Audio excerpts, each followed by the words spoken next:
Sampurasun para mitra kalintang bingahna tiasa tepang deui dina acara Pani Ismana di kanal YouTube YKB Bahasa Sunda.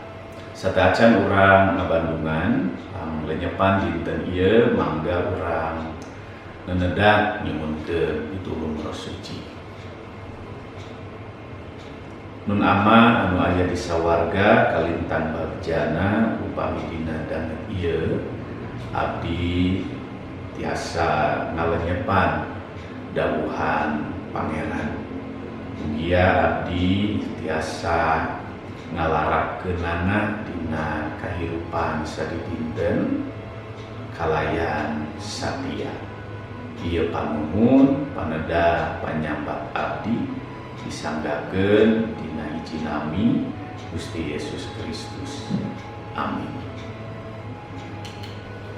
Para mitra panglenyepan urang dinten ieu dicutat dina buku renungan wasiat dina jejer nyata Allah aya di antara aranjeun. Dumasar serat hiji Korinta 14 ayat 20 dugi ka 25.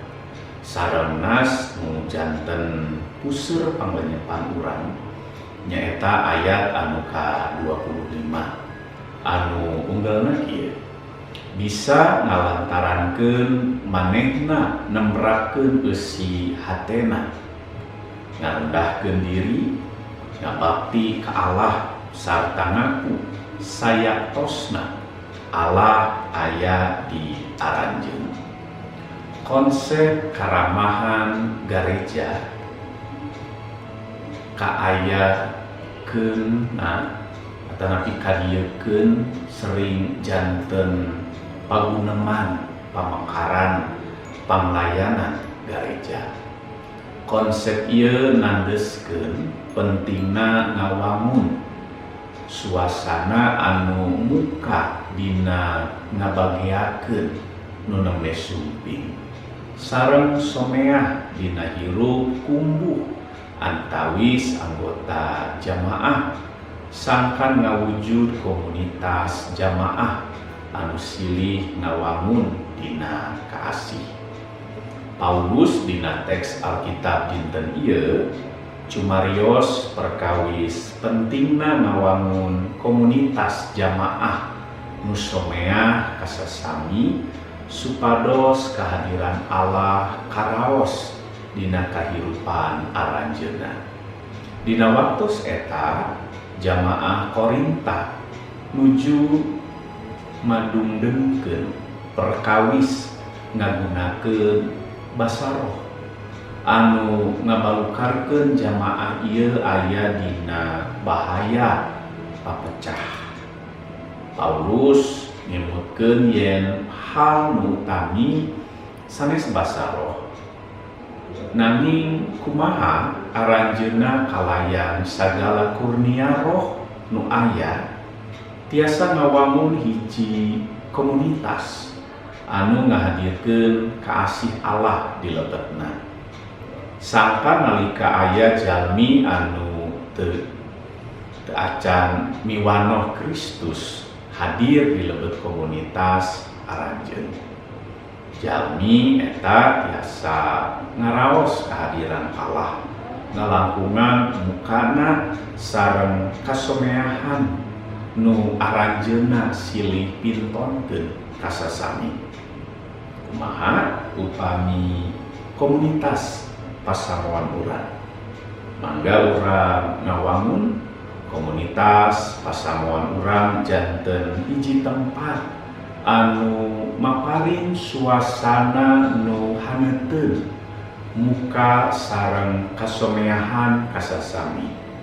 Kukituna unggal jalmi tiasa nyaur estu Allah nu pinuh kaasih aya di antara urang. Mangga urang neuneuh. Hatur nuhun Gusti kanggo panglenyepan dinten ieu. Mugia abdi sadayana tiasa ngawangun kahirupan anu ramah anu someah kasasama eta ngabuktoskeun aya welas asih Kristus anu ku abdi tiasa diwujud nyatakeun dina laku hirup sadidinten. Ieu paneda panuhun panyambat abdi disanggakeun ka panjenengan Gusti Kristus. Amin. Para mitra rupina sakitu anu kapihatur panglenyepan dinten ieu. Ulah hilap like, subscribe sareng bagikeun ka nu sanes. Margi ucara kitu para mitra tos urbiung dina ngamasyurkeun Injil kasalamatan sasarengan ieu kabeh. Gusti Yesus ngaberkahan.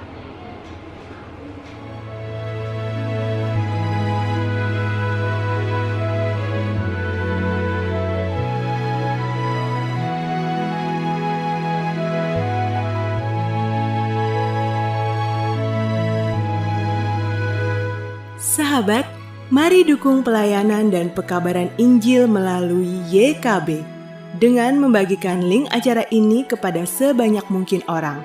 Dukungan juga dapat saudara lakukan dengan mentransfer dukungan finansial ke rekening BCA ke nomor 450 305 2990 450 305 2990 atas nama Yayasan Komunikasi Bersama.